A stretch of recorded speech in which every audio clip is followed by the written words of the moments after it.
Oi, E Carol, como você tá? Quanto bem, tempo? Eu tô bem, e você? estava com saudade, né, Eu Adri? também. Ficamos acho que uma semana e Mas já saudade foi bateu suficiente. já. Já foi suficiente. Pois é, então vamos lá que hoje tem papo, hein? Tem temas Tem mais interessantes aí para essa semana, temas que as pessoas têm comentado bastante. E aí, o que que você me conta? um assunto polêmico, mas que ninguém está muito isento, né? Ainda mais nos dias de hoje, assim. Só escuto mais e mais relatos de pessoas, né, que passam por isso, que é o burnout, né? O burnout tem sido muito falado, e principalmente entre os jovens, que tem aquela autocobrança muito grande, né, de ter que alcançar. Isso eu escuto muito nas sessões, né, de ter que alcançar aquele objetivo, né? O rapaz tem 23 anos e já não é a primeira vez que eu escuto relatos de, por exemplo, o paciente de 23 anos falar que está frustrado porque a família da namorada acha que ele não é bom o suficiente, porque não atingiu aquele patamar. E que patamar para uma pessoa tão jovem, né? E aí começa essa autocobrança muito grande, que começa, consequentemente, ter um desgaste emocional, um desgaste físico, e aí chega no limite que você literalmente está no seu limite, né? Que é o burnout, né, Dri? Pois é, olha aí, né, Carol? A gente está falando do quanto que a gente sobe a régua para atingir uma excelência, e dessa excelência a gente quer atingir uma perfeição, então a gente vai colocando essa régua muito acima do que a gente pode, né? Ela não vai se relacionando com as nossas habilidades, o conhecimento que a gente tem, as experiências que a gente tem, que a gente vai Uhum. construindo ao longo da vida. Então, tem, como você disse, né, um exemplo seríssimo, assim, pessoas de 23 anos querendo atingir uma perfeição que só é possível quando a gente também tem, além do conhecimento adquirido, vivências e experiências de vida. Né? Então, acho que hoje o burnout ele entra nesse espaço de muito conflito, né? Onde a gente está, para onde a gente quer chegar. É um conflito pessoal e que mexe muito no ego, principalmente assim, as mulheres também, mas mexe muito com o ego masculino também, né? De querer logo e ter aquela coisa logo, porque eu sou homem, então, né, eu tenho que ganhar muito dinheiro, ser o provedor do lar. E assim, tem atingido também muitas mulheres pela questão de alta demanda, e aí você concilia tudo, né? Você concilia.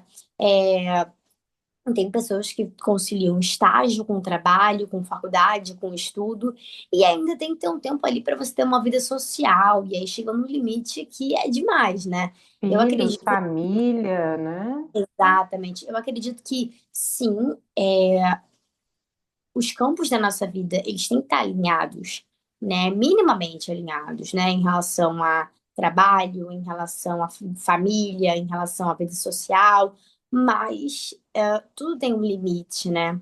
E a gente vê muitas vezes uma demanda muito grande e uma sobrecarga muito grande que chega um momento que você só, num português bem claro, assim, dá um pau na máquina, né, Dri? Uhum. E aí, o que fazer diante dessa situação?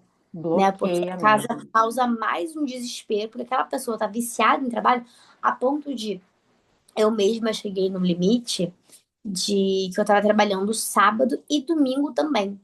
Então, se eu passava um dia sem trabalhar ou sem fazer qualquer coisa que para mim eu não considerava útil assim, é, eu já senti uma culpa muito grande. Então, eu Uhum. já estive nesse lugar, então eu tenho uma certa propriedade também para falar, porque eu tive burnout num período que eu trabalhei muito, assim.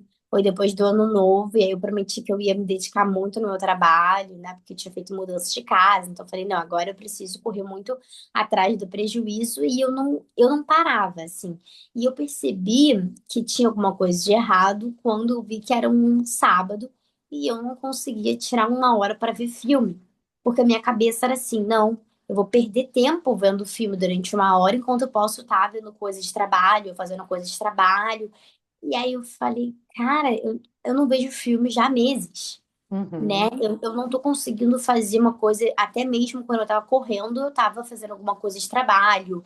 E eu me sentia realmente mal quando eu não estava fazendo. Eu tinha um dia que eu não falava nada de trabalho, né? Sendo domingo, assim, e eu tinha que fazer alguma coisa minimamente relacionada ao trabalho. E Uhum. aí eu comecei a perceber que tinha alguma coisinha de errado, né, Dri? Pois é, eu costumo trazer aqui para a gente falar, muitas vezes, em sessão da culpa da improdutividade. Então, assim, estou sem fazer nada.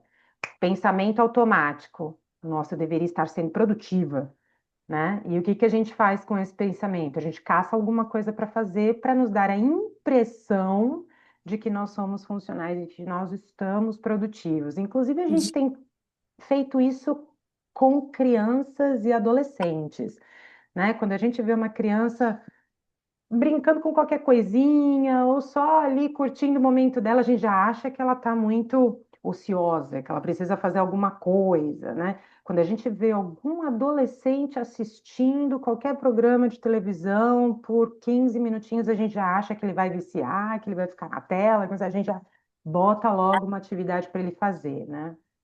E a gente se esquece que isso faz parte da saúde mental. Você ter um tempo para você ver um filme é uma coisa que faz parte para você se distrair, se desligar, né? E isso é importante. Só que eu percebo muito que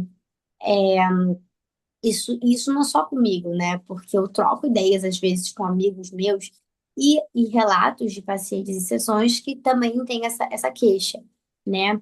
Então, se eu não for fazer alguma coisa produtiva, nem que seja ir para academia, a pessoa fala, eu já me sinto como se eu não tivesse feito nada durante o dia produtivo, porque eu só vi série e comi, Uhum. né? E às vezes é necessário esse momento que você não vai se cobrar com nada, né? Pois é. Mas eu vejo que cada vez mais, principalmente os jovens, têm essa questão de alguma coisa útil eu preciso fazer nesse dia. Se não, né, vira e aí trazendo um pouquinho, né, da conceitualização da cognição, como ela se forma nesse momento, se eu não estiver produtivo, ou seja, se eu não fizer algo, eu acabo me tornando outra coisa. Ou seja, se eu não for produtivo, eu sou improdutivo, o que é um erro, né? Porque se eu não fizer alguma coisa, eu só não estou fazendo alguma coisa naquele momento e não quer dizer nada, né, sobre isso. Muito pelo contrário, a gente falou no último podcast que o modo difuso de pensamento, ou seja, quando a gente está sem fazer nada, né?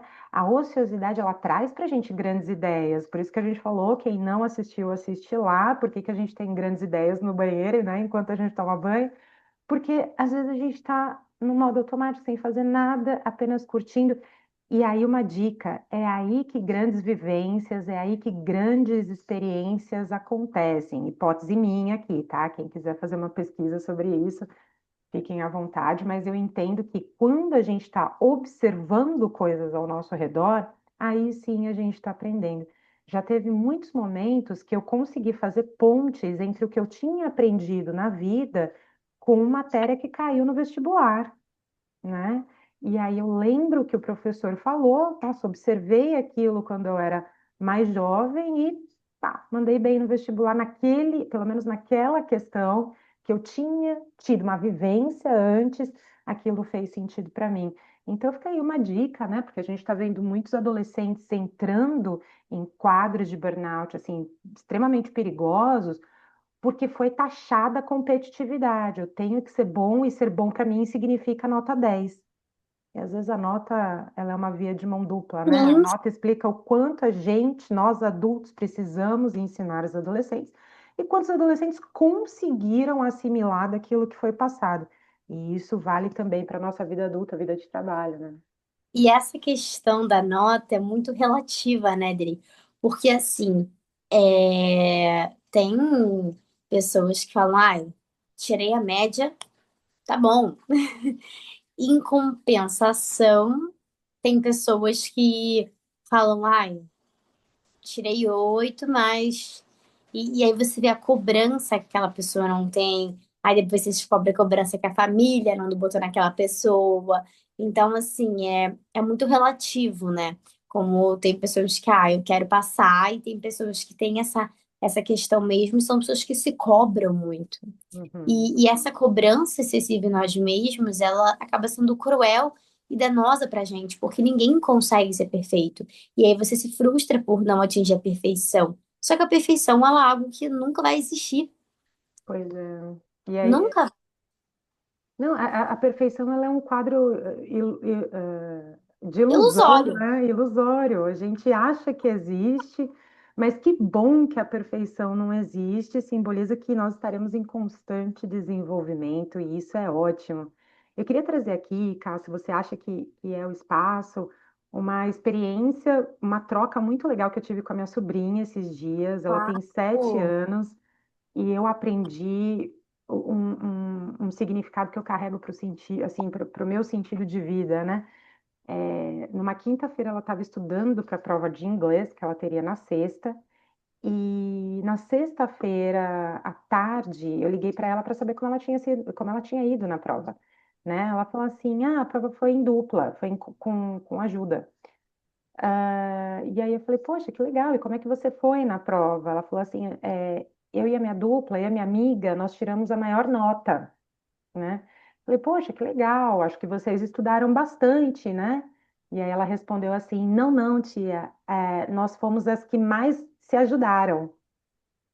Eu achei isso muito legal, porque assim, a gente não Ah, estava falando de conquista pessoal. A nota significa uma conquista pessoal. Ela fala, não, tia, o êxito é estar ajudando o outro. isso.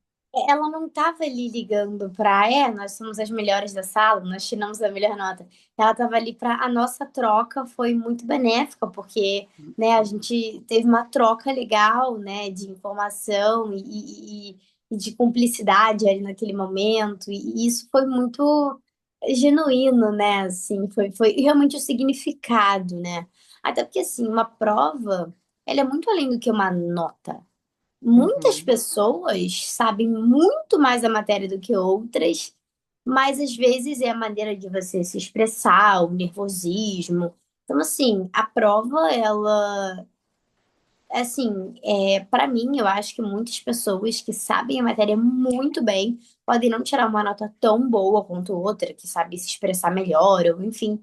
Então, assim, a nota eu acho algo delicado, sabe? Porque uhum. muitas pessoas sabem a matéria e aí, enfim, mas essa questão também dela não ver como uma disputa também, né? De quem vai tirar a melhor nota, Pois né? é, ver como uma troca, né? Então, Sim, aí eu pego essa experiência, eu pego essa vivência que ela teve e aplico na vida, na nossa vida, nós adultos, né? O quanto de repente a gente deixa de observar detalhes muito sutis que vão trazer a saúde para o nosso dia a dia, para focar num grande êxito que às vezes é só uma conquista pessoal, só para falar para você mesma que, né? Trazendo um como parênteses os aqui, outros. pessoal. Pois é, né? E assim, das minhas experiências em empresas, né? Em organizações, eu percebo que pessoas que sofrem com burnout, elas, em sua maioria, isso é observação minha, tá?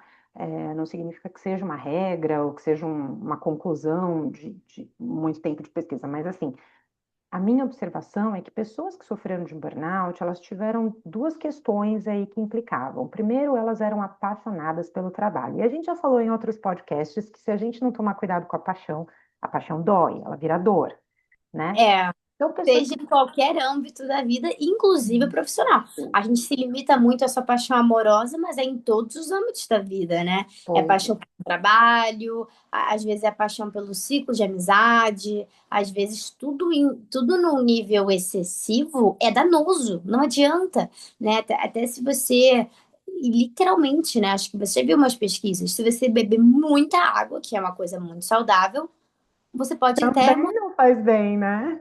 Então, assim, tudo que, mesmo sendo saudável, se você comer, ainda mais, tem alimentos que são muito saudáveis, mas que se você comer em uma quantidade excessiva, você pode morrer.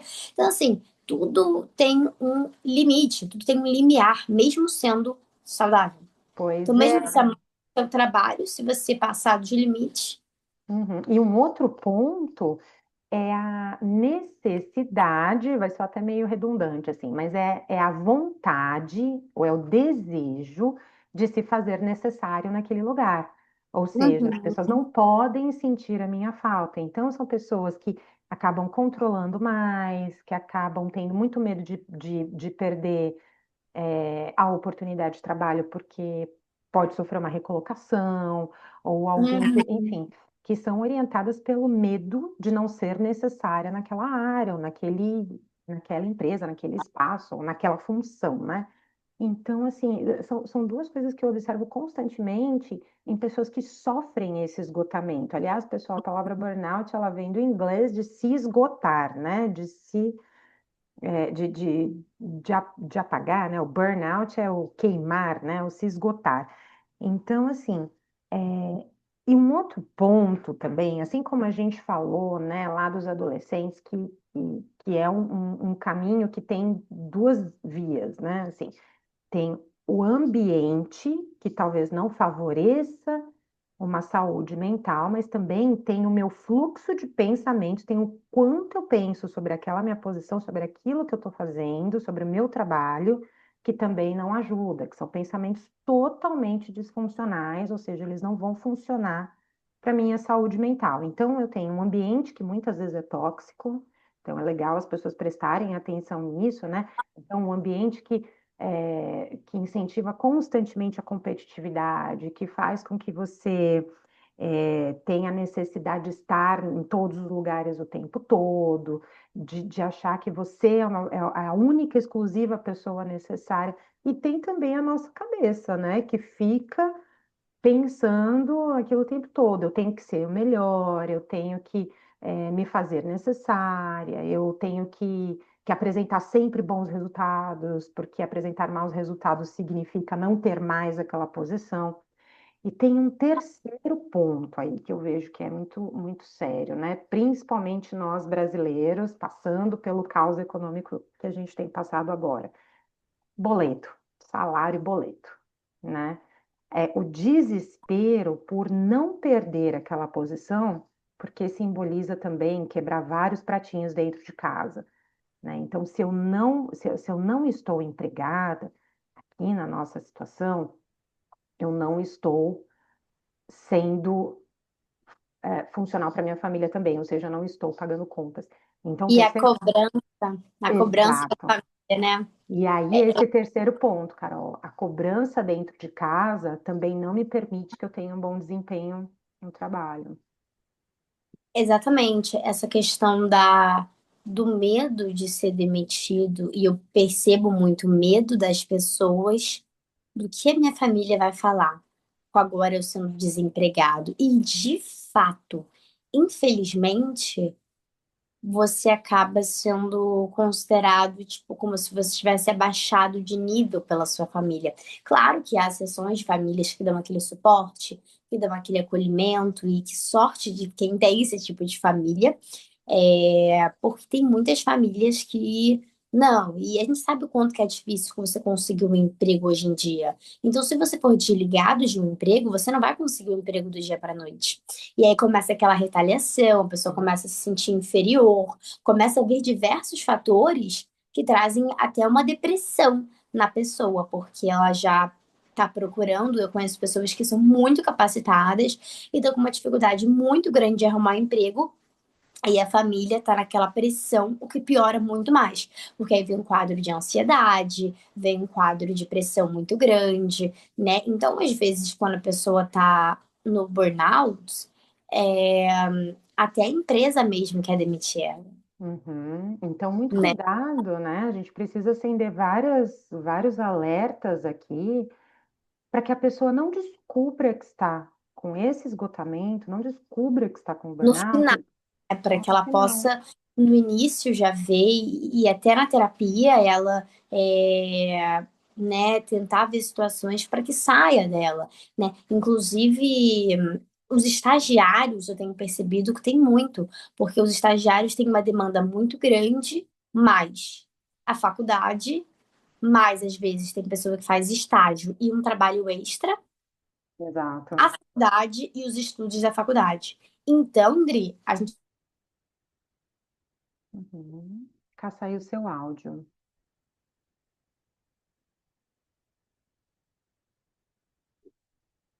Voltar. e aí eu vejo muitos jovens que têm e ainda estudar para a faculdade. Então aquela demanda fica muito bizarra, né? E ainda assim tem uma cobrança excessiva do chefe. E Uhum. aí a pessoa começa a se sentir mal, se sentir culpada, né? Sendo que o estágio já é um lugar que você tá ali para você aprender, né? Que já é muito aí, porque a gente tem que partir do princípio que o estagiário ele está ali para aprender e que ele tem muita coisa para fazer também. Ele tem a faculdade, ele tem os trabalhos, as provas. Muitas das pessoas têm outro trabalho por fora. Então, assim, já é uma demanda muito grande. E aí ter essa pressão, né? Então, assim, eu já vi relatos, né, de jovens que passam por essa situação e falam e eu sinto uma pressão muito grande no trabalho, né? Então, assim, se a gente já vê pessoas que são adultas e têm só o trabalho e já estão muito sobrecarregadas, né? Imagina para aquelas pessoas ainda, e muitos adultos também que estudam também, que têm vida pessoal, né? Que fazem cursos e estudam e pós. Então, assim, também temos que ver esse lado humanizado de até onde os funcionários vão. E aí a gente vê que não tem muitos psicólogos na empresa, né? A gente vê uma diminuição de preocupação na saúde mental de profissionais da empresa, como psicólogos, que dão essa orientação, dão esse suporte, esse acolhimento para essas pessoas que estão vulneráveis. Porque além Uhum. disso tudo, ainda existem os problemas pessoais.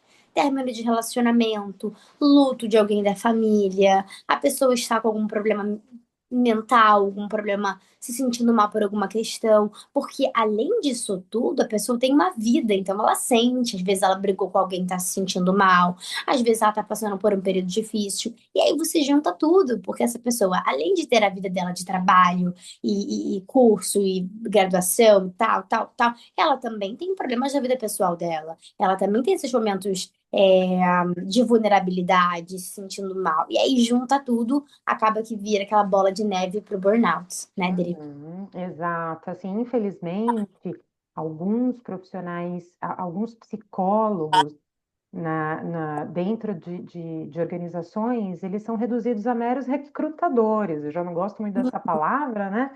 Mas eles são reduzidos meramente a pessoas que selecionam equipes. E Uhum, quando o psicólogo ele come experiência própria, tá, pessoal? Então, assim, tive uma experiência muito negativa recentemente numa empresa e que o psicólogo ele era a pessoa que entregava o sistema de seleção de equipes, mas não havia, não tinha o olhar necessário quando o psicólogo começava a acolher as demandas, a olhar, não era atendimento terapêutico, tá? Mas eram drops comportamentais para ter uma vida um pouco melhor, porque dentro de uma empresa, a gente não deixa de ser social. Nós estamos lidando, nós estamos trabalhando com as nossas habilidades de relacionamento interpessoal. Então, quando a gente buscava o fortalecimento disso, era visto como algo desnecessário, secundário, não preciso, faço um happy hour e tá tudo bem, as pessoas não precisam desse lado, desse olhar, enfim. Atividades não eram aprovadas quando o tema era saúde mental, eram habilidades comportamentais, enfim. Então, tá aí, a norma regulatória já, né? Aprovada desde maio do ano passado para a gente trazer mais saúde para as empresas dentro do ambiente corporativo. E aí fica aqui a dica, né? Se a sua empresa ainda não está trabalhando por uma melhora na saúde mental dos seus colaboradores, muito cuidado, talvez essa empresa venha a se tornar muito tóxica para a sua saúde, né? Exatamente. E uma coisa também, Dri, que é muito importante a gente também falar, porque eu trabalhei também em recursos humanos e eu percebi muito isso. Era, eles estão muito mais focados na parte burocrática da empresa, né, na parte de DP, departamento pessoal, para quem não sabe, que é uma parte mais administrativa.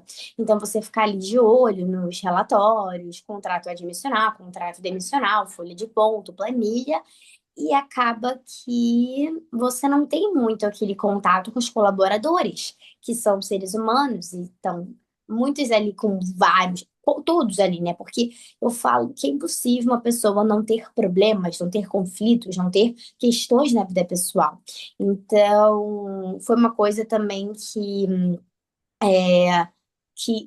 enfatizou muito, né? Uhum. Para mim, que olha, né? Eu gosto do atendimento humano ali, né?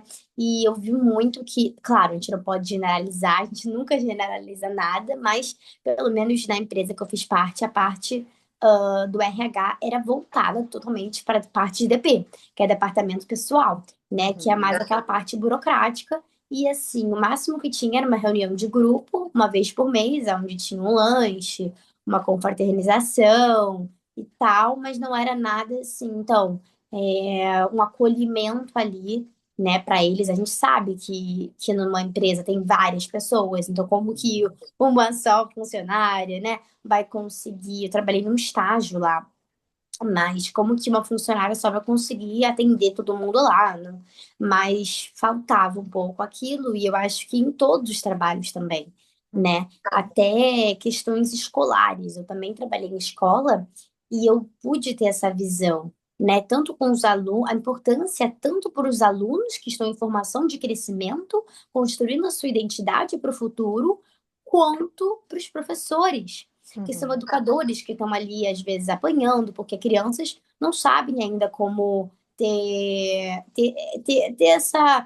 esse know-how, Como né, do sentimento. manifestar, né, o que precisa, qual Exatamente, é a pergunta, às vezes não exatamente, sabem nem como fazer a pergunta de algo que elas estejam pensando. exatamente. E não sabe como se expressar, então ele acaba batendo, né? Por isso que eu até associo uma coisa, quando eu vejo um adulto ali agredindo alguém, isso me remete a uma coisa de criança. Porque Uhum. criança não sabe controlar os sentimentos, né? E aí me remete muito àquelas crianças, porque a criança, ela não sabe ali, ela tá frustrada, ela não sabe como expressar isso, ela vai lá e bate. Então, assim, eu vi um desgaste emocional e mental muito grande nos professores, nos estagiários, e um suporte ali psicológico muito escasso. E eu sei que isso não é nenhuma, é, não é nenhuma crítica ao colégio, mas eu acho que é uma crítica ao total aqui, Uhum. né? A tudo, porque não é só nos colégios, é em todos os locais, né? Eu Uhum. vejo muitos profissionais, comerciantes, adoecendo de atendimento ao público. Então, assim, qual seria a solução para isso, né? Às vezes eu fico me perguntando, porque são pessoas que às vezes não têm condição financeira de pagar um tratamento psicológico, mas são pessoas que estão ali esgotadas emocionalmente, mentalmente e muito propícias a ter um burnout. E aí, se a pessoa para de trabalhar, o que vai acontecer? Né? Quem que vai pagar as contas dessa pessoa? Como que vai proceder isso tudo, né, Adri? Pois é, você trouxe um ponto importantíssimo, assim, que se a empresa ela não contribui para a saúde mental, a gente também tem esse caminho de buscar ajuda nós mesmos. E aí, muitas pessoas falam assim, ah, Adriana, mas eu vou fazer terapia para porque o outro está com problema, né? Para lidar com o problema dos outros. E eu sempre falo, não, você vai fazer psicoterapia para que o problema do outro, daquele que não faz terapia, daquele que não Não te afete. não te afete, não afete as tuas escolhas, as tuas decisões, a tua carreira, o teu projeto de vida, o teu projeto profissional, né? Então você faz terapia para se fortalecer diante de um sistema que também pode te adoecer se você não souber lidar com ele, né? Ou se você escolher abrir mão dele. O que que você vai fazer caso você escolha abrir mão de um sistema que não vai mudar ou que você não vai conseguir intervir sobre ele também. Então, saúde é a gente saber a hora de se retirar. E, pessoal, repito aqui, levanto a bandeirinha, né? psicoterapia como uma maneira preventiva também, para que você não adoeça. Então, antes de você adoecer diante de um sistema, busca psicoterapia, a gente pode te fortalecer, a gente pode te ajudar a lidar com esse sistema, né? E tem Com certeza. alguns sinaizinhos, cara? Será que a gente consegue perceber alguns sinais quando a gente está começando a ficar mal, assim, quando a gente está começando a sentir que, ixi, vai ficar ruim aqui.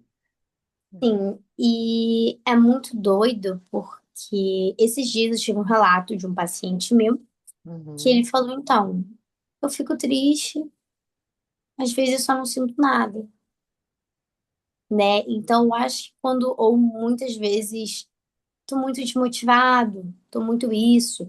Claro que eu também sou uma pessoa que eu, por exemplo, atendi uma paciente que eu logo percebi que ela estava com alguma questão hormonal. E aí, quando ela uhum. foi fazer os exames, Legal. realmente era uma questão hormonal que afeta tudo. Então, fazia ela ficar cansada, com sonolência, com desânimo. Então, assim, sim, existem questões hormonais, por isso que eu acho que é importante a gente sempre fazer os exames para ver, porque existe, gente. Às vezes você está com falta Uhum. de vitaminas e isso pode prejudicar. Mas também quando chega nessa fase de exaustão mental total, né? De você começar a realmente ficar num quadro de querer se isolar, né? Então tem uns sinais que a gente consegue, umas red flags, assim, que a gente Uhum. a ver ali, que é tipo, nossa, eu tô começando a não sentir mais prazer em coisas que eu sentia prazer, e Uhum. tudo bem que a gente amadurece, então os nossos gostos, eles vão mudando sempre, isso é uma coisa super normal, né? A gente tá amadurecendo, então às vezes muda as nossas prioridades, né? A gente tá nesse processo cotidianamente, mas quando você começa a perceber que você já não tem mais aquele gás, não tem mais aquela questão, você não tem mais, você está num desânimo, você está não vendo mais aquele brilho nos olhos, né? Então, começar a ver alguns sinais e procurar quanto antes para que isso não chegue num limite muito grande, que seja mais difícil você sair. Então, quanto antes você perceber esses sinais, melhor, né? Então, às vezes, o esgotamento mental, ele já começa a ser o primeiro sinal, que é até da dor físicas no corpo, né? Doenças psicossomáticas, né? Dores musculares, doenças que são fontes que vêm de fontes emocionais, né? Porque a gente fica ali, muitas vezes, botando ali todas as nossas emoções debaixo do tapete, porque a gente não quer ver, a gente não quer sentir, a gente não quer aceitar que a gente está com isso, né? Tem muitas pessoas que têm uma resiliência, principalmente eu vejo homens, muita resiliência de aceitarem, né? Uma resiliência muito grande de aceitarem que estão com alguma questão, né? E de quererem ser forte o tempo todo, Então, e assim, de tô gripado, mas eu vou trabalhar. mas Nossa, é tô mal, isso, eu vou embora. exatamente, exatamente. Eu percebi, eu percebi dois sinais em duas pessoas que elas estavam começando a desenvolver essa exaustão e foi de maneira muito sutil. Elas me trouxeram medo de elevador e medo de avião. Eu falo, nossa, mas você sempre teve medo de elevador? Eu sempre teve medo. Foram pessoas diferentes, tá? Então, Uhum. não, eu não tenho tanto medo eu nunca tive medo de elevador e eu tô desenvolvendo esse medo de elevador agora. Estranho, né? Eu tô mais incomodada, enfim. Ah, tá. E aí a gente descobriu que era um início de burnout. Então a pessoa começou a trazer sensações diferentes quanto a lugares fechados. E uma segunda Hum. pessoa que eu atendi falou assim: Olha, eu tô com muito medo de. Nossa, eu preciso Transferindo, viajar e tal.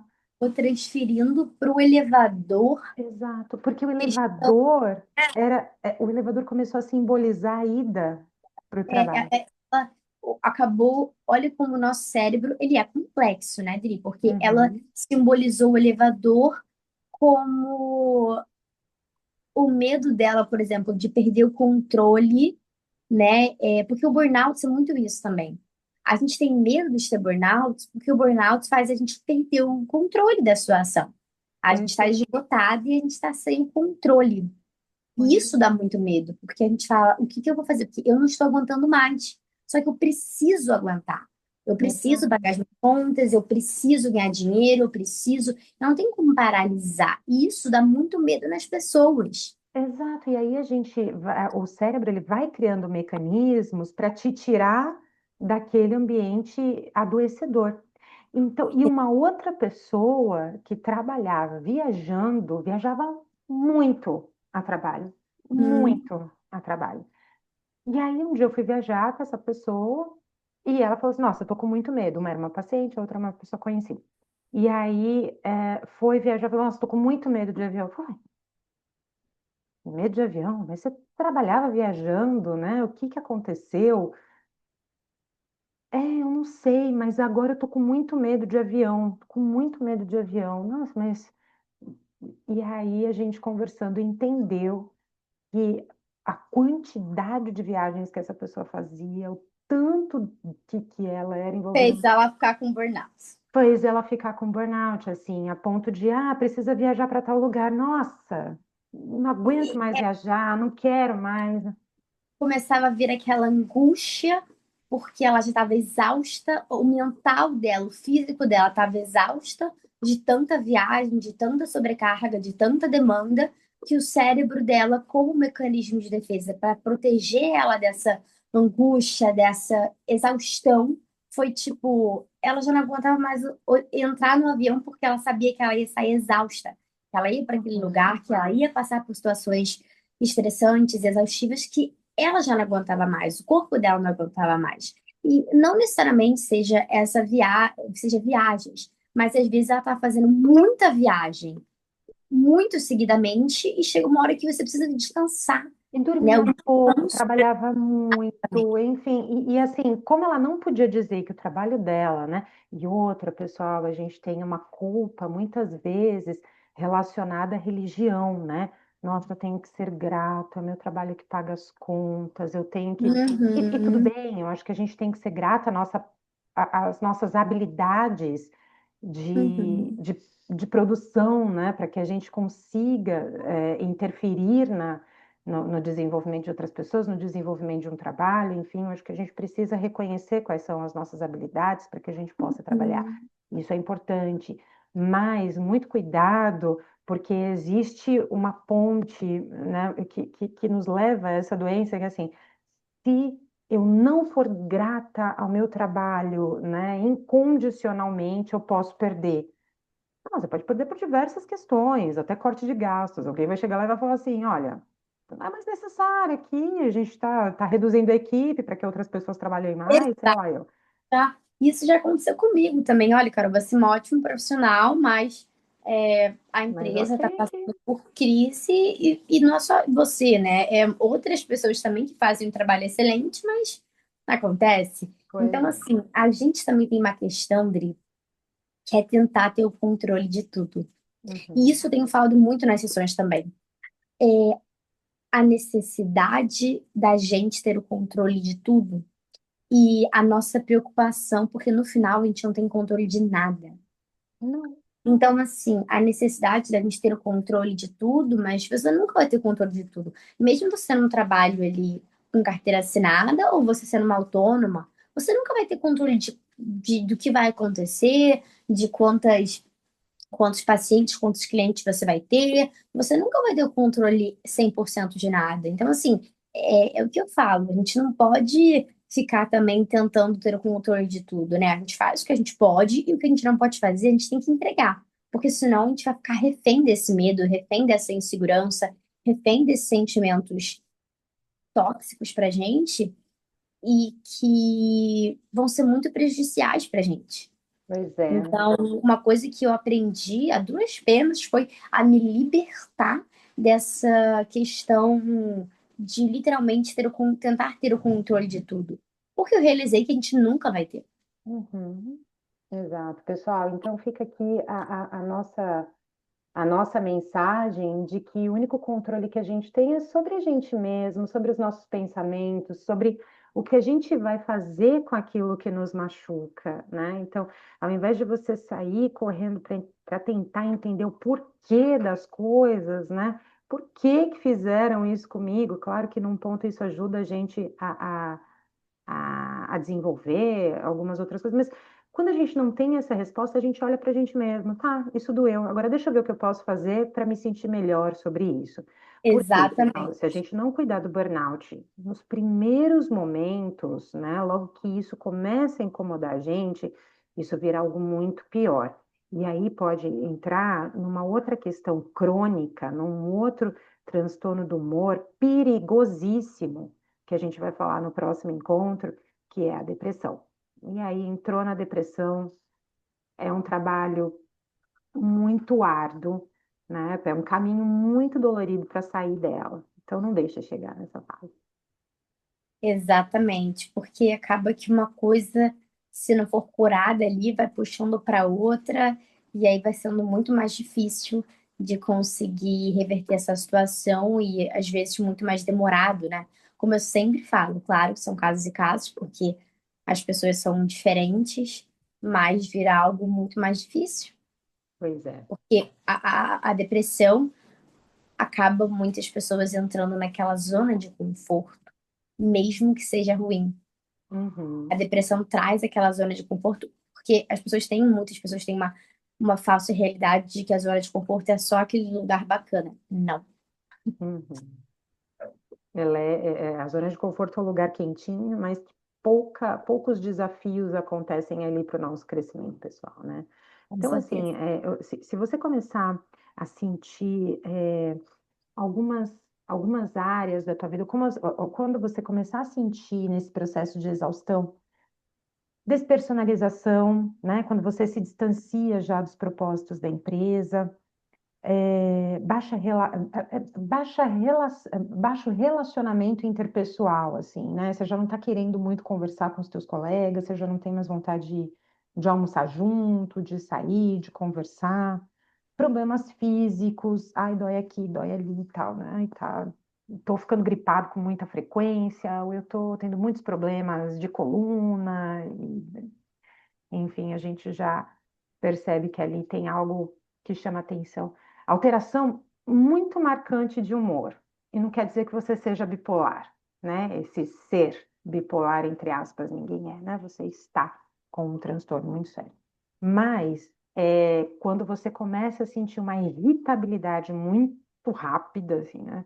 E alternando com momentos em que você está mais para baixo, não quer falar com ninguém, ou você está tendo explosões. Então, assim, dificuldades de concentração. Então, se você já não se concentra, né? Então, o trabalho já não está indo tão bem, assim. Então, tem vários Exato. sinais que, se a gente não levantar a bandeirinha vermelha aí, pode caminhar para algo pior. Com Pessoal, coloquem lá contato certeza. arroba sociopsi com outros temas, tá? Então vamos transformar a nossa vida cotidiana numa grande escola da psicologia, tá bom? E Aí. é isso, ficamos por aqui, a gente volta na quinta-feira. Um beijo! Um beijo. Tchau!